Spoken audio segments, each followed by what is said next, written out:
I'm on stage going, hey, that joke was more about the hypocrisy of religion rather than dead babies per se. Hey guys, I'm Ryan. I'm Adam. And this is Two Neighbors. Adam, what are we watching today? We're going back down under with Jim Jefferies, mate.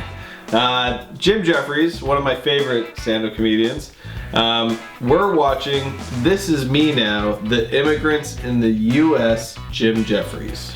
Alright, so I feel like this is gonna be a good one.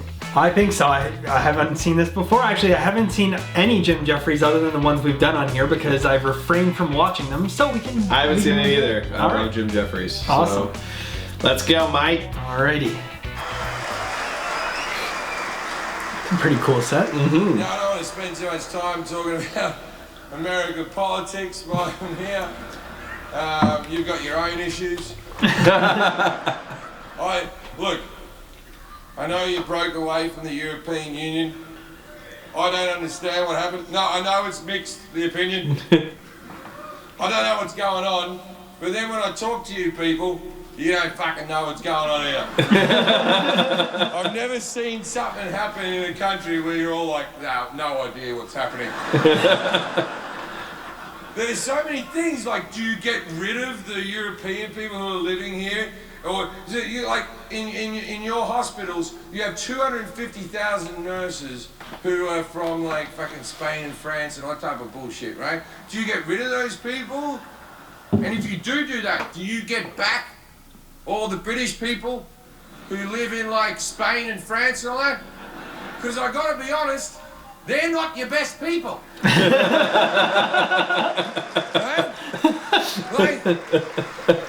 Like you should have a TV show every night called One In, One Out. Okay, well, first of all, we're getting rid of Rosita. Rosita is a nurse who took care of the elderly, who incidentally voted her out.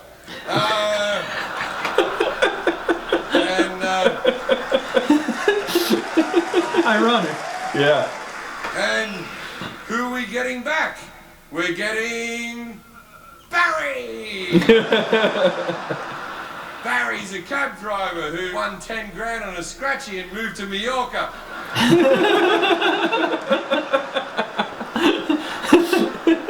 Feels like a fair swap you got there.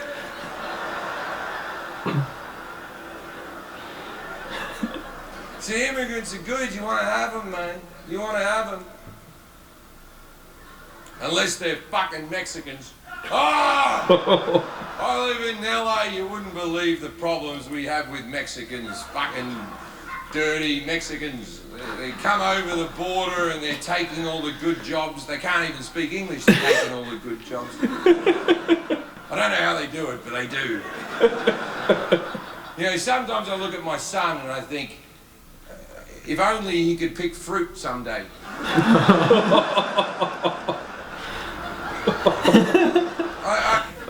You wouldn't believe the amount of white people who applied for that job. Oh, they were queued around the fucking block, and I was like, get the fuck away from my house. I don't like explaining everything twice. Hey!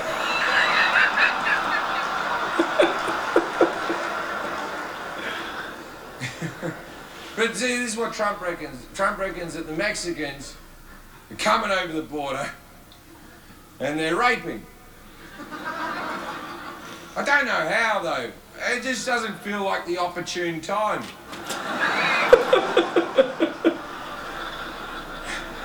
Like you're trying to flee a country, you're dehydrated, you're in the desert.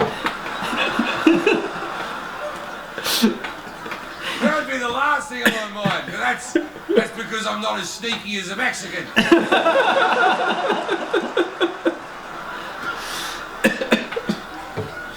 They're coming over the border and they're raping. Sure, maybe some of them, you know, maybe, but some of every nationality rapes. It's not like it's a Mexican thing. It's not like if you go to a really authentic Mexican restaurant and you walk in with your wife and kids like, this is very nice, this is a lovely restaurant. Then a waiter takes you away from your family.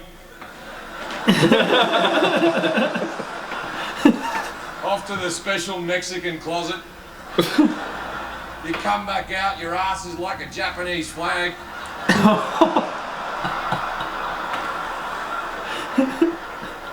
You look at your wife and you're like, why do we keep coming here? Every week. The food wasn't so good. You know, it's not a Mexican thing. Sure, some of them are raping. Every nationality rapes. You have British rapists. You have Australian rapists, or Australia wouldn't exist in its current state. There's probably a Canadian rapist, one fella. Polite bloke, you know, nice bloke.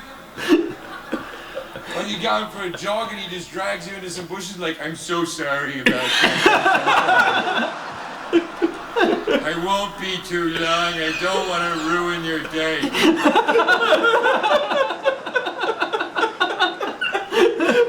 That's why I do believe there should be a wall. There should be a wall. So that when the Americans run out of health care, they can't crawl over into Canada. I think the Canadians should just make the wall 3 foot high. Just to take the piss. So when the Americans are crawling over because their lungs are filled with coal from getting all their jobs back. Like,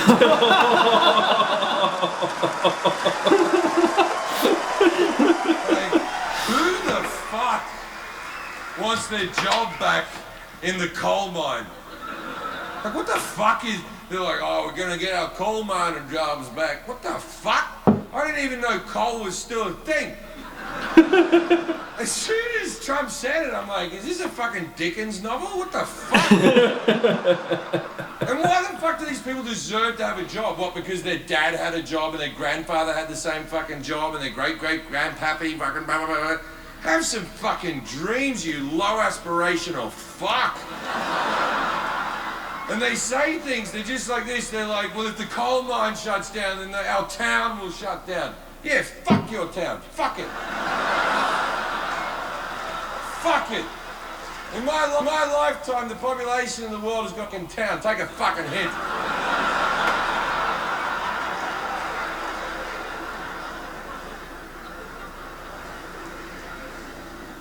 He loves to drink while That's doing good. this. No, Set. Yeah. Happy. And Love I him like for it. hecklers. I was doing the Edinburgh Festival in Scotland. I have to say Scotland because American people are watching. I was doing the Edinburgh Festival in Scotland, and I was performing in front of about 400 people, and I was doing a routine that I've done on one of my older specials that I don't do anymore about how you have to baptize your children. Because if you don't baptize your children and they die in infancy, then they don't get into heaven. Because God's a good guy, but he does have some rules. And if he lets one dead baby into heaven, then he has to let all the dead babies into heaven. And before you know it, heaven's just filled with fucking dead babies. He wants to drop. So I'm on stage kicking dead babies around as you do at work. And this woman in the 4th row, very attractive, but she's in hysterics. She's crying. Her eyes are bawling. And she just stands, you bastard! And then she just leaves the room just in hysterics, says, ah! I'm still fucking mid-kick, like this.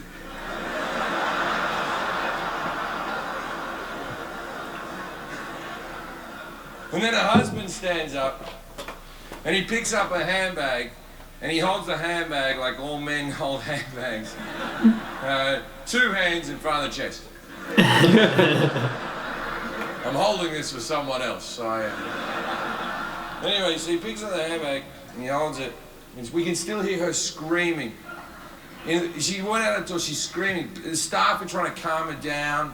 She's screaming. And the husband stands up and he goes, I'm sorry, Jim. I'm sorry, everyone. We were expecting our first child and she miscarried at 7 months. And that was 6 weeks ago. And the baby was due this week. So we decided to leave the house for the first time and forget about our problems. And to try to have a laugh.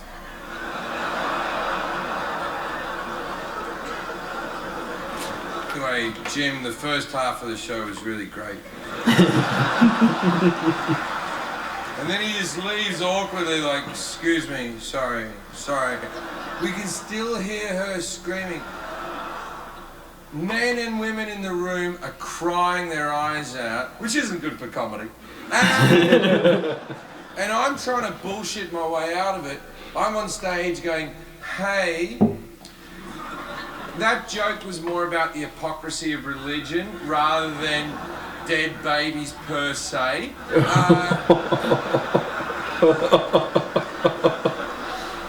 And as I'm doing that, in the second row, a Geordie fella from Newcastle, England, he stands up in the second row and he points at me really angry like this and he goes, to be fair, she's fucking hot.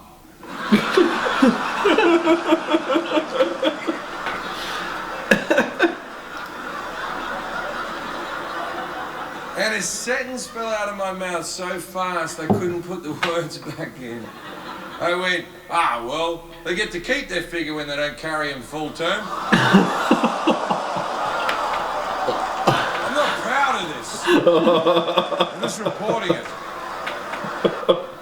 Bottles just started getting thrown at me.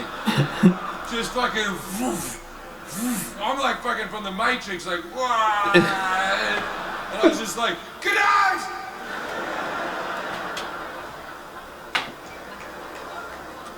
So that was many years ago. If you're watching this special at home, I hope you had a kid since then. What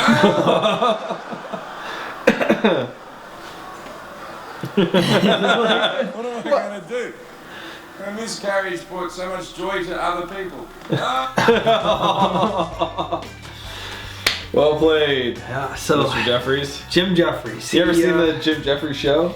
No. He does like a full like, he's at the desk and like talks about recent news. And, oh, really? It's really good. Check it out if you haven't seen the Jim Jefferies show. Yeah, I've literally seen no Jim Jefferies other than the stuff that we've done. Right. But he, so that was like just over 10 minutes long, and he started off talking about like Brexit, and then U.S. immigration, and ended on kicking dead babies and then, in heaven. Yeah, that was cringeworthy shit. Yeah, really. Yeah, I don't know. I like from everything I've seen, like I really like him. I love his unique brand of comedy. Yeah, his delivery is great. He's got to be like on the comedian offensive meter. Like you'd have like I guess like children's comedy up to like a Jimmy Carr type stuff. He's right up there, like 8 or 9, maybe a 10 out of 10. I don't know. Right. 9 out of 10 we'll go with. Yeah. So Jimmy Carr is the one we gotta check out. Yeah, I think so. I mean, in terms of offensive comics, if you guys like, okay, so if you guys can tell us, I think like Jim Jefferies, Jimmy Carr, like comedians like that, the most offensive. Personally, that I think if you guys know an even more offensive comic, actually, what was that? Joey Diaz. Yeah. But yeah, Joey I don't Diaz, know, like it's just like all our offensive. stuff gets flagged from him. And like Joey Diaz, to me, it's like these are like funny, offensive. Some of his stuff just like. It's straight up like raw, dirty stuff, but like Jim Jefferies is like well constructed, dirty, like relevant topics. I would say, like he talks about, dead babies.